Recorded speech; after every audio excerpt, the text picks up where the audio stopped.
Hello everyone, welcome back to my daily cooking blogs. ಇವತ್ತಿನ ದಿನದಲ್ಲಿ ನಾನು ಬೆಳಗ್ಗೆ ತಿಂಡಿಗೆ ಬಿಸಿಬೇಳೆಬಾತ್ ಮಾಡ್ತಾಯಿದ್ದೀನಿ. ಸೊ ಅದನ್ನು ಹೇಗೆ ಮಾಡೋದು ಅನ್ನೋದನ್ನು ತೋರಿಸ್ತಾ ಇದ್ದೀನಿ. ಯೂಶ್ವಲಿ ಬಿಸಿಬೇಳೆಬಾತ್ ಅಂದರೆ ಕೆಲವೊಬ್ಬರು ಒಟ್ಟಿಗೆ ಎಲ್ಲ ಮಸಾಲೆನೂ ಹಾಕಿ ಮಾಡಿಬಿಡ್ತಾರೆ, ಆಮೇಲೆ ಒಗ್ಗರಣೆ ಮಾಡ್ತಾರೆ. ಈ ರೀತಿ ಮಾಡಿದ್ರೆ ತುಂಬಾ ಚೆನ್ನಾಗಿ ಬರುತ್ತೆ, ಟೇಸ್ಟಿಯಾಗಿರುತ್ತೆ, ಹೋಟೆಲ್ ಸ್ಟೈಲ್ನಲ್ಲೇ ಇರುತ್ತೆ. ಸೊ ಇಲ್ಲಿ ಸ್ವಲ್ಪ ಜಾಸ್ತಿ ಮಾಡ್ತಾಯಿದ್ದೀನಿ, ಜಾಸ್ತಿ ಜನ ಇರೋದ್ರಿಂದ. ಅರ್ಧ ಕಪ್ ಆಗೋಷ್ಟು ತೊಗರಿಬೇಳೆಗೆ 1.5 ಕಪ್ ಆಗೋಷ್ಟು ರೈಸು ಮತ್ತು ಒಂದು 2 ಸ್ಪೂನ್ ಆಗೋಷ್ಟು ಮಾತ್ರ ಹೆಸರು ಬೇಳೆನ ಹಾಕಿ ಅದನ್ನು ನೀಟಾಗಿ ವಾಶ್ ಮಾಡಿಕೊಂಡು ನಾನಿಲ್ಲಿ ಇನ್ಸ್ಟಾಪಾಟ್ಗೆ ಹಾಕ್ತಾಯಿದ್ದೀನಿ. ಕುಕ್ಕರ್ಗಾದ್ರೂ ಸಹ ನೀವು ಹಾಕ್ಕೋಬೋದು. ಹಾಗೆಯೇ ಇದಕ್ಕೆ ಸುಮಾರು ಒಂದು 2 ಕಪ್ ಆಗುವಷ್ಟು ಮಿಕ್ಸ್ಡ್ ತರಕಾರಿ ಹಾಕ್ತಾಯಿದ್ದೀನಿ. ಕ್ಯಾರೆಟ್, ಬೀನ್ಸು, ನೆನೆಸಿಟ್ಕೊಂಡಿದ್ದಂಥ ಒಣ ಬಟಾಣಿ ಮತ್ತು ಆಲೂಗೆಡ್ಡೆ. ಗೆಡ್ಡೆ ಕೋಸಿದ್ರೆ ಅದನ್ನು ಸಹ ಹಾಕೋಬೋದು. ಜೊತೆಗೆ ಒಂದು ಹಿಡಿ ಆಗೋಷ್ಟು ಕಡಲೆ ಬೀಜ, ಒಂದು ಅರ್ಧ ಚಮಚ ಆಗೋಷ್ಟು ಅರಿಶಿನ ಪುಡಿನ ಸಹ ಹಾಕಿ ಇದಕ್ಕೆ ನೀರು ಹಾಕ್ತಾಯಿದ್ದೀನಿ.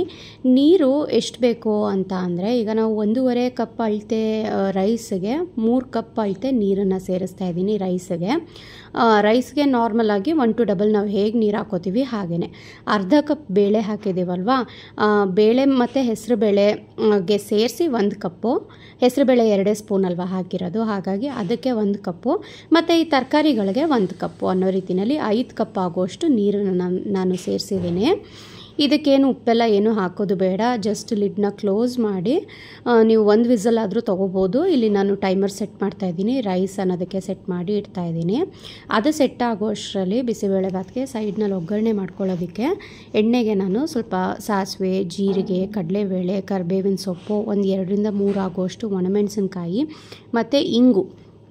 ಮೇನ್ ಇಂಗಿನ ಘಮ ಚೆನ್ನಾಗಿ ಬರಬೇಕು ಬಿಸಿಬೇಳೆಬಾತ್ನಲ್ಲಿ, ಆವಾಗ ಚೆನ್ನಾಗಾಗುತ್ತೆ. ಇವಿಷ್ಟನ್ನು ಹಾಕಿದ ನಂತರ ಒಂದು ಸ್ವಲ್ಪ ಕರಿಬೇವೆಲ್ಲ ಚಿಟಪಟ ಅಂತ ಚಿಟ್ಕೊಟ್ಟಿದ ನಂತರ ಇದಕ್ಕೆ ಈರುಳ್ಳಿ, ಕ್ಯಾಪ್ಸಿಕಮ್ಮು ಮತ್ತು ಟೊಮ್ಯಾಟೊ ಇವು 3 ಒಟ್ಟಿಗೆ ಹಾಕ್ಕೊತಾ ಇದ್ದೀನಿ ನಾನು. ಬೇಕಂದರೆ ನೀವು ಈರುಳ್ಳಿ ಫ್ರೈ ಆದಮೇಲೆ ಕ್ಯಾಪ್ಸಿಕಮ್ಮು, ಅದು ಫ್ರೈ ಆದಮೇಲೆ ಟೊಮ್ಯಾಟೊ ಎಲ್ಲ ಹಾಕ್ಕೊಂಡು 2 ನಿಮಿಷ ಫ್ರೈ ಮಾಡಿ ಹಾಕ್ಕೋಬೋದು. ಒಟ್ಟಿಗೆ ಹಾಕ್ಕೊಂಡ್ರೂ ಚೆನ್ನಾಗಿ ಒಟ್ಟಿಗೆ ಬೆಂದೋಗ್ಬಿಡುತ್ತೆ, ಅದಕ್ಕೆ ಅಂತ ಟೈಮ್ ಏನು ವೇಸ್ಟ್ ಮಾಡೋ ಹಾಗಿಲ್ಲ. ಸೊ ಈ ರೀತಿ ಒಟ್ಟಿಗೆ ಮಿಕ್ಸ್ ಮಾಡಿಬಿಟ್ಟು ಒಂದು ಲಿಡ್ನ ಕ್ಲೋಸ್ ಮಾಡಿ ಒಂದು 4-5 ಮಿನಿಟ್ಸ್ ಬಿಟ್ಬಿಟ್ರೆ ಸಾಕು. ಚೆನ್ನಾಗಿ ಅದು ಟೊಮ್ಯಾಟೊನೂ ಸಾಫ್ಟಾಗಿರುತ್ತೆ, ಅಷ್ಟರಲ್ಲಿ ಕ್ಯಾಪ್ಸಿಕಮ್ನೂ ಸಹ ಚೆನ್ನಾಗಿ ಫ್ರೈ ಆಗಿರುತ್ತೆ. ಈರುಳ್ಳಿ ಅಂತೂ ಬೇಗನೆ ಆಗಿಬಿಡುತ್ತೆ. ಇದು ಮಾಡೋ ಅಷ್ಟರಲ್ಲಿ ಈ ಕಡೆ ಕುಕ್ಕರ್ ಸಹ ನಾನು ಪ್ರೆಷರ್ ಹೋಗಲಿಕ್ಕೆ ಇಟ್ಟಿದ್ದೀನಿ. ಇಲ್ಲಿ ಒಂದು 3-4 ಮಿನಿಟ್ಸ್ ಆದ ನಂತರ ಇದು ಲಿಡ್ನ ಓಪನ್ ಮಾಡ್ತಾಯಿದ್ದೀನಿ. ಚೆನ್ನಾಗಿ ಈರುಳ್ಳಿ ಮತ್ತು ಕ್ಯಾಪ್ಸಿಕಮ್ಮು ಎಲ್ಲ ಚೆನ್ನಾಗಿ ಸಾಫ್ಟ್ ಆಗಿದೆ. ಇವಾಗ ಇದಕ್ಕೆ ಒಂದು 3 ಟೇಬಲ್ ಸ್ಪೂನ್ ಆಗೋಷ್ಟು ಇನ್ಸ್ಟೆಂಟಾಗಿ ಸಿಗುತ್ತಲ್ಲ ಪ್ಯಾಕೆಟ್ ಬಿಸಿಬೇಳೆಬಾತ್ ಪೌಡರು, ಅದನ್ನು ಸೇರಿಸಿ ಇನ್ನೊಂದು ಸ್ವಲ್ಪ ನೀರನ್ನು ಹಾಕಿ ಮಿಕ್ಸ್ ಮಾಡ್ತಾಯಿದ್ದೀನಿ. ನಾವು ಎಷ್ಟೇ ನೀರು ಹಾಕಿದ್ರೂ ಬಿಸಿಬೇಳೆಬಾತ್ಗೆ ಜಾಸ್ತಿನೇ ಆಗುತ್ತೆ, ಅಂದರೆ ಇನ್ನೂ ಜಾಸ್ತಿ ಹಾಕಬೇಕಾಗುತ್ತೆ. ಸೊ ಇದಕ್ಕೂ ಸ್ವಲ್ಪ ನೀರನ್ನು ಹಾಕಿ ಮಿಕ್ಸ್ ಮಾಡಿಕೊಂಡು ಅದು ಸ್ವಲ್ಪ ಒಂದು 2 ಕುದಿ ಬರೋವರೆಗೆ ಕುದಿಸ್ಕೊಂಡ್ರೆ ಸಾಕು. ಆನಂತರ ಇದಕ್ಕೇ ಹಾಕ್ಬಿಟ್ಟು ಮಿಕ್ಸ್ ಮಾಡ್ಕೋತೀವಲ್ವ, ಚೆನ್ನಾಗಿ ಬೇಯುತ್ತೆ ಇದರಲ್ಲೇ. ಸೊ ನೋಡಿ, ಅರಿಶಿನ ಎಲ್ಲ ಹಾಕಿ ಬೇಳೆ ಎಲ್ಲ ಚೆನ್ನಾಗಿ ಬೆಂದಿರುತ್ತೆ ತರಕಾರಿಗಳ ಜೊತೆಗೆ, ಅಕ್ಕಿನೂ. ಸೊ ಇದನ್ನು ಒಂದು ಸಲ ನೀಟಾಗಿ ಮಿಕ್ಸ್ ಮಾಡಿಬಿಟ್ಟು ಈ ಕಡೆ ನಾವು ಒಗ್ಗರಣೆ ಪ್ರಿಪೇರ್ ಮಾಡ್ಕೊಂಡಿದ್ವಲ್ಲ ಬಿಸಿಬೇಳೆಬಾತ್ಗೆ, ಟೊಮ್ಯಾಟೊ, ಈರುಳ್ಳಿ, ಕ್ಯಾಪ್ಸಿಕಮ್ ಅದನ್ನೆಲ್ಲ ಸೇರಿಸ್ಬಿಟ್ಟು ಆ ಪಾತ್ರೆಗೆ ಇನ್ನೊಂದು ಸ್ವಲ್ಪ ನೀರನ್ನು ಹಾಕ್ಬಿಟ್ಟು ಮಿಕ್ಸ್ ಮಾಡ್ತಾಯಿದ್ದೀನಿ. ಸ್ವಲ್ಪ ಜಾಸ್ತಿನೇ ಬೇಕಾಗುತ್ತೆ ನೀರು, ಏಕೆಂದರೆ ನಾನು ಜಾಸ್ತಿ ಕ್ವಾಂಟಿಟಿನಲ್ಲೇ ಮಾಡಿದ್ದೀನಿ, ಜಾಸ್ತಿನೇ ಹಾಕ್ಕೊತಾ ಇದ್ದೀನಿ. ತುಂಬ ತೆಳುವಾಗೂ ಆಗಬಾರ್ದು, ತುಂಬ ಗಟ್ಟಿಯಾಗೂ ಆಗಬಾರ್ದು. ಸೊ ಕನ್ಸಿಸ್ಟೆನ್ಸಿ ಕರೆಕ್ಟಾಗಿ ನೋಡ್ಕೊಳ್ಳಿ. ಇವಾಗಲೇ ರುಚಿಗೆ ತಕ್ಕಷ್ಟು ಉಪ್ಪನ್ನು ಸಹ ಹಾಕ್ಬಿಟ್ಟು ನೀಟಾಗಿ ಮಿಕ್ಸ್ ಮಾಡ್ಕೋತಾ ಇದ್ದೀನಿ. ಬೇಕು ಅಂತ ಅಂದರೆ ನೀವು ಪಕ್ಕ ಒಂದು ಸ್ವಲ್ಪ ಬಿಸಿ ನೀರನ್ನು ಇಟ್ಕೊಂಡಿರಿ, ಕನ್ಸಿಸ್ಟೆನ್ಸಿ ನೋಡಿಕೊಂಡು ನೀವು ಬಿಸಿ ನೀರನ್ನು ಸ್ವಲ್ಪ ಹಾಕ್ಕೋಬೋದು. ಬಟ್ ಇಲ್ಲಿ ಕರೆಕ್ಟಾಗಿ ನಾನು ಹಾಕಿದ್ದೀನಿ ನೀರು, ಹಾಗಾಗಿ ಎಕ್ಸ್ಟ್ರಾ ನೀರನ್ನು ಹಾಕಿಲ್ಲ.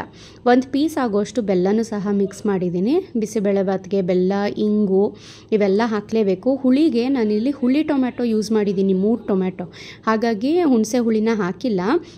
ನೀವೇನಾದರೂ ಆ್ಯಪಲ್ ಟೊಮ್ಯಾಟೊ ಅಥವಾ ಜಾಮ್ ಟೊಮ್ಯಾಟೊ ಯೂಸ್ ಮಾಡಿದರೆ ಒಂದು 1/4 ಕಪ್ ಅಥವಾ ಒಂದು 2 ಸ್ಪೂನ್ ಆಗುವಷ್ಟು ಹುಣಸೆ ಹುಳಿನ ಹಾಕ್ಕೊಳ್ಳಿ, ತುಂಬಾ ಚೆನ್ನಾಗಿರುತ್ತೆ.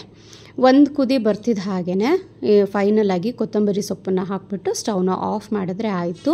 ಬೇಕಿದ್ದಲ್ಲಿ ನೀವು ಒಣ ಕೊಬ್ಬರಿ ತುರಿನೂ ಸಹ ಹಾಕ್ಕೋಬೋದು, ತುಂಬಾ ಚೆನ್ನಾಗಿ ಬರುತ್ತೆ. ಸೊ ನೋಡಿ, ಕಲರು ಕನ್ಸಿಸ್ಟೆನ್ಸಿ ಪರ್ಫೆಕ್ಟಾಗಿ ಬಂದಿದೆ ಬಿಸಿಬೇಳೆಬಾತು. ಹಾಗೆಯೇ ತರಕಾರಿನೂ ಅಷ್ಟೇ, ಹಾಕಬೇಕಾದ್ರೆ ಜಾಸ್ತಿ ಅಂತ ಅನಿಸುತ್ತೆ, ಬಟ್ ಕರೆಕ್ಟಾಗಿ ಬಂದಿದೆ. ಸ್ವಲ್ಪ ತುಪ್ಪ ಹಾಕ್ಕೊಂಡು ಬಿಸಿಬೇಳೆಬಾತ್ ಹೆಸರಿಗೆ ತಕ್ಕಂತೆ ಇದು ಬಿಸಿಯಾಗೇ ತಿನ್ನಬೇಕು, ಆವಾಗಷ್ಟೇ ಸಖತ್ತಾಗಿರುತ್ತೆ. ನೀವೇನಾದರೂ ಲಂಚ್ ಬಾಕ್ಸಿಗೆ ಪ್ಯಾಕ್ ಮಾಡಿ ಕಳಿಸೋದಾದರೆ ಇನ್ನೊಂದು ಸ್ವಲ್ಪ ನೀರನ್ನು ಹಾಕಿ ಸ್ವಲ್ಪ ತೆಳುವಾಗಿರೋ ಅಂಥದ್ದನ್ನು ಪ್ಯಾಕ್ ಮಾಡಿ ಕಳಿಸಿ, ಆವಾಗ ಮಧ್ಯಾಹ್ನಕ್ಕೆ ಕನ್ಸಿಸ್ಟೆನ್ಸಿ ಕರೆಕ್ಟ್ ಆಗುತ್ತೆ.